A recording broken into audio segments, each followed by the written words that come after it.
Olá, queridos. A Bíblia como ela é. Projeto Se Liga na Bíblia. Gostaria de recomendar aos meus queridos irmãos e irmãs, se você tem Bíblia em casa de muitos anos, você tem uma estimação muito forte por ela foi usada muitas vezes, as páginas estão se soltando, a capa já praticamente não existe. Lembre-se que há uma pessoa, uma irmã querida, que faz a restauração da Bíblia. Inclusive, ela fez a restauração dessa Bíblia aqui, certo? Eu vou colocar o endereço para que vocês, se estiverem nessa situação, procurar a nossa irmã. Hoje nós vamos entrar na quarta lição do tema que nós estamos desenvolvendo, que é a Cristologia. Estudamos a primeira lição, a segunda e a terceira sobre a natureza humana de Jesus. Nós sabemos, de acordo com as Escrituras, que Jesus habitava nele as duas naturezas, a natureza humana e a natureza divina. E nós já trabalhamos a natureza humana. Hoje nós vamos entrar na natureza divina conforme a visão dos evangelhos. Se você não é inscrito, faça a sua inscrição. Dê o seu like, se gostei, não gostei, faça um comentário. Nessa lição, nós vamos verificar Jesus Cristo, Deus, a evidência dos evangelhos. A nossa lição, ela está fundamentada no Evangelho segundo João, no capítulo 14, do versículo 1 até o versículo de número 14. O versículo chave destes versículos é exatamente o versículo 9. Eu vou fazer a leitura. Os demais versículos você dê uma pausa e abra a sua Bíblia e leia. Não deixe passar nenhuma referência. Eu não vou citá-las, porque aí o vídeo ficaria muito longo.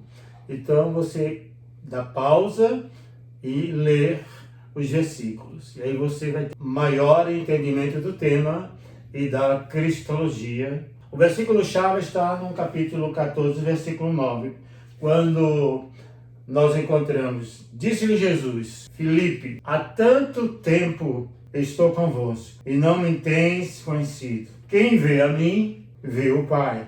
Como dizes tu, mostra-nos o Pai. O alvo da lição, o alvo específico, há vários objetivos, mas o alvo específico dessa lição é que o aluno entenda, pelo enfoque das Escrituras, que Jesus é verdadeiro Deus. Jesus Cristo é o verdadeiro Deus e não apenas um homem extraordinário que revolucionou o mundo e deixou sua marca, o maior de todos.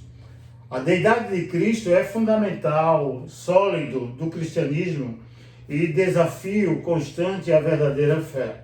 Seitas heréticas têm surgido desde os tempos remotos da igreja, ensinando o contrário, a doutrina apostólica. Uma das seitas e um dos ensinamentos é exatamente uma corrente chamada gnóstica. O gnosticismo tem sido uma erva daninha nascida desde os primórdios do cristianismo, que vem semeando heresias e falsas doutrinas, principalmente no aspecto da divindade do Senhor. Ainda hoje o campo de Deus tem recebido essa semente maligna que tem crescido como joio em meio ao trigo da fé e da crença.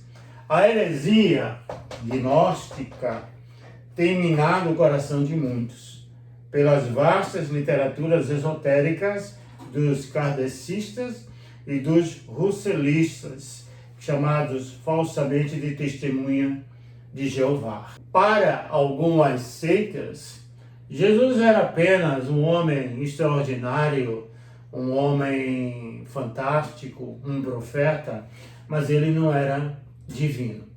Então ele era conforme a visão gnóstica, o gnosticismo vem de gnosis.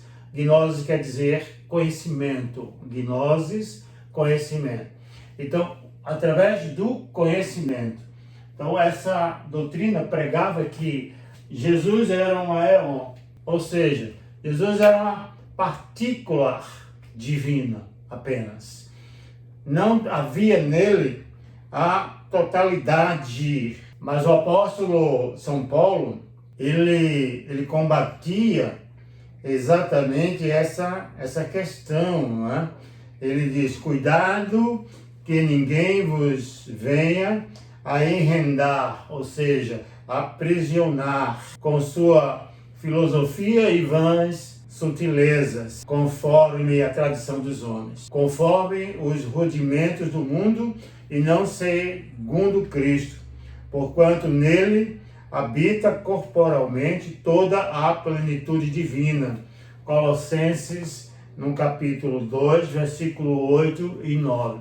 Quando Paulo diz que nele habita toda a plenitude divina, ele quer usar uma palavra no grego que é pleroma, e quer dizer totalidade. Ele não é uma partícula, conforme a visão da época desta corrente gnóstica, desta heresia. Mas Jesus é Deus. Deus pleno em Jesus. Não a parte. Daí surgiu também outra corrente dentro do gnosticismo, do panteísmo, né? Que tudo é Deus. Pan vem de tudo, ou todos. Tudo é Deus. Soma de tudo que está neste mundo resulta em Deus. E Jesus era uma parte divina. Essa era uma corrente perigosa que estava no seio da igreja, estava crescendo no seio da igreja. E o apóstolo Paulo, de forma enérgica, ele combate essa corrente gnóstica. No mesmo livro, de Colossenses, no capítulo 1, versículo de 15 a 20, ele vai descrever ali algumas situações mostrando que Jesus não é uma parte. Jesus não é um profeta apenas. Jesus não foi apenas um homem formidável, extraordinário, um revolucionário. Mas Jesus é Deus. E eu faço questão de ler esse texto em Colossenses, capítulo 1, versículo 15 a 20. O qual é imagem do Deus invisível, o primogênito de toda a criação, porque nele foram criadas todas as coisas que há nos céus e na terra, visíveis e invisíveis, sejam tronos, sejam dominações, sejam principados, sejam potestades, tudo foi criado por ele e para ele. E ele é antes de todas as coisas, e todas as coisas subsistem por ele. E ele é a cabeça do corpo da igreja. É o princípio e o primogênito dentre os mortos, para que em tudo tenha a preeminência, porque foi do agrado do Pai que toda a plenitude nele habitasse, e que, havendo por ele feito a paz pelo sangue da sua cruz, por meio dele, reconciliasse consigo mesmo todas as coisas, tanto as que estão na terra, como as que estão nos... Então, Jesus é o elo, é a reconciliação das coisas que estão nos céus e das coisas que estão na terra. Ele estava no princípio, conforme a visão paulina.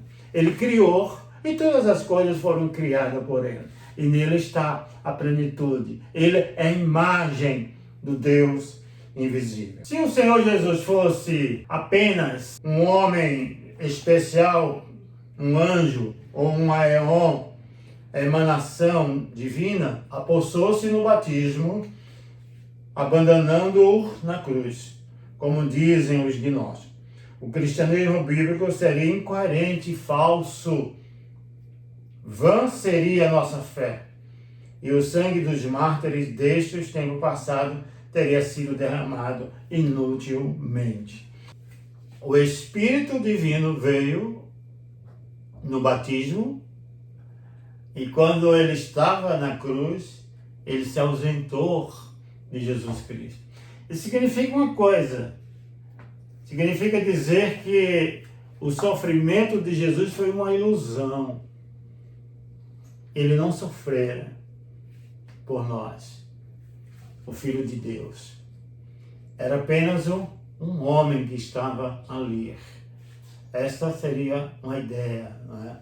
É uma heresia completamente antibíblica. Jesus sofreu como um homem, nós já estudamos isso, a natureza humana, teve dor, sofrimento, angústia, sede, fome. Ele era humano, 100% humano, como 100% divino. Essas duas lições, a quarta e a quinta, nós vamos dar enfoque, nós vamos estudar a visão dos evangelhos. O primeiro ponto desta lição, ela está exatamente no testemunho de João Batista, quando ele diz: Deus é eterno. Deus é eterno. João Batista, precursor de Jesus, testemunhou de um Messias aos judeus com verdades profundas e claras. Este é o de quem eu disse: o que vem depois de mim tem, contudo, a primazia, porquanto já existia antes de mim. 1,15. Inferimos dessa e de outras declarações de João que Jesus é Deus. No versículo 30 do capítulo 1, este é aquele do qual eu disse: após mim vem um homem que foi antes de mim, porque já era primeiro do que eu. Sabendo que João nasceu fisicamente antes de Jesus, João era mais velho, cerca de 6 meses, mas ele está dizendo aqui que Jesus nascera antes dele. Ele está colocando aqui a pré-existência. Lembram-se da primeira lição? Pré-existente. Jesus pré-existente. Nascer antes de tudo. Mesmo João Batista sendo mais velho do que Jesus. Isso numa visão, numa perspectiva humana. Isaías, no capítulo 9, versículo de 1 a 7, retrata também a pré-existência de um Messias. Ele fala de Jesus 700 anos antes de Jesus nascer. Então é bom dar uma pausa e ler estes versículos em Isaías no capítulo 9, que é um capítulo extraordinário. Em segundo lugar, nós temos aqui Deus unigênito, João 1,18. Deus nunca foi visto por alguém. O Filho unigênito que está no seio do Pai, este o fez conhecer. Este o fez conhecer. Isso significa dizer que o Pai não aparecera para as outras pessoas. Um conhecimento total. Era uma revelação através da voz, através da visão, através de sonhos, através de uma palavra chamada teofania, que é as manifestações de Deus através da natureza, mas ao Filho ele se fez conhecer, conforme a visão de João o Batista. Nós temos agora o Deus excelso, pleno e gracioso. João 1,17. Porque a lei foi dada por Moisés, a graça e a verdade vieram por Jesus Cristo. A lei foi dada por Moisés. Antigo Testamento, a lei. Quando se fala em lei aqui, se fala nas 10 palavras. ou seja, nos mandamentos. Foi dado por intermédio de Moisés. Mas a graça foi dada por meio de Cristo Jesus. Então nós temos aqui dois períodos, não é, distintos na história da revelação. A lei e agora a graça. Então Deus é excelso, pleno e gracioso. Colossenses 1, 17, 19, nós já fizemos essa leitura, não é? Na passagem anterior. Então ela retrata a mesma posição de João 1, 17.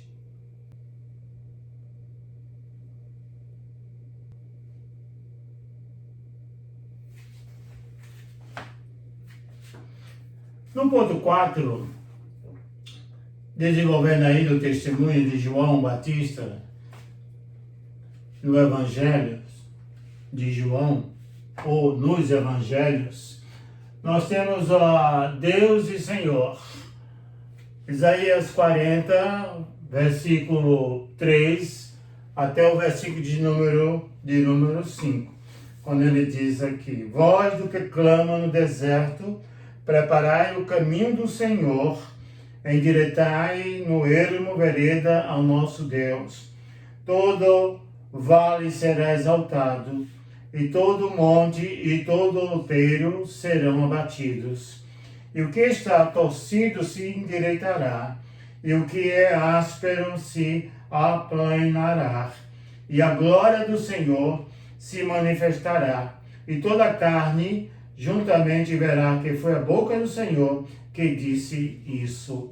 Então João Batista, como precursor do nosso Senhor e Salvador, nosso Senhor e Salvador Jesus Cristo, ele veio para endireitar, ele veio para proclamar a vinda do Messias, preparar o caminho.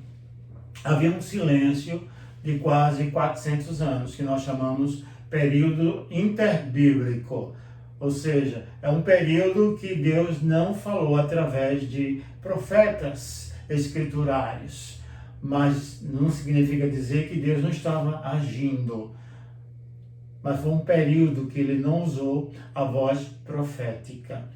E agora aparece no século I, João reproduzindo aquilo que está escrito em Isaías 40. Voz do que clama no deserto. Ele é uma voz. Ele está preparando o caminho do Messias. No número 5, Deus perdoador. João 1, 29. Ele diz: no dia seguinte viu João a Jesus, que vinha para ele, e disse: eis o Cordeiro de Deus, que tira o pecado do mundo. Então Jesus veio para remover o pecado do mundo. Isso nós encontramos no primeiro capítulo de Mateus, capítulo 1, versículo 21. Quando ele diz, o anjo diz a Maria, a anunciação do nascimento, e ela dará à luz um filho, e lhes porás o nome de Jesus, porque ele salvará o seu povo dos seus pecados. Esse foi o propósito do Messias: perdoar os pecados, salvar o homem do pecado. Então, no Evangelho de João, nós encontramos o testemunho de João Batista em relação a Jesus Cristo, né? O segundo ponto desta lição é o testemunho da ressurreição. A ressurreição de Jesus faz a diferença entre a fé cristã e as demais crenças do mundo. Temos um Cristo do qual não se encontraram no túmulo. Aí está a diferença. Jesus não ficou no túmulo. Jesus ressuscitou, segundo as Escrituras, no terceiro dia. Essa é a grande diferença. Enquanto os restos mortais de alguns líderes e alguns que eram considerados como sobrenaturais ou divindades, ou profetas, ou mensageiros do Altíssimo, ou mensageiro de algum Deus, se encontravam os gestos no túmulo. Jesus não. E o anjo disse quando as mulheres foram ao túmulo: ele não está aqui, ressuscitou, como tinha dito. Vinde ver onde ele jazia. E eles foram lá e olharam. E ele não estava lá no túmulo. Glória a Deus. Vejamos algumas evidências de sua deidade na ressurreição. Sua autoridade é divina. Nós encontramos isso em Mateus 28 e 18. Toda autoridade foi dada ao Filho, a autoridade do Pai. Jesus declara nesse versículo que toda autoridade foi dada no céu e na terra. Autoridade sobre a morte. E por isso ressuscitou. Assim mesmo, o ressuscitará o crente pelo seu poder. Eu apenas vou ler a primeira referência, que está em João 10, 17 e 18, quando diz: por isso o Pai me ama, porque dou a minha vida para tornar a tomá-la. Ninguém me tira de mim, mas eu de mim mesmo a dou. Tenho poder para dar e poder para tornar a tomá-la. Esse mandamento recebi de meu Pai.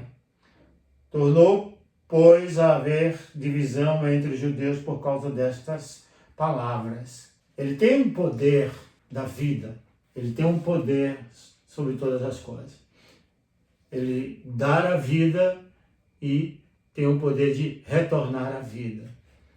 Ele tem autoridade sobre os demônios e o líder, Satanás. A Bíblia diz que ele aprisionou Satanás.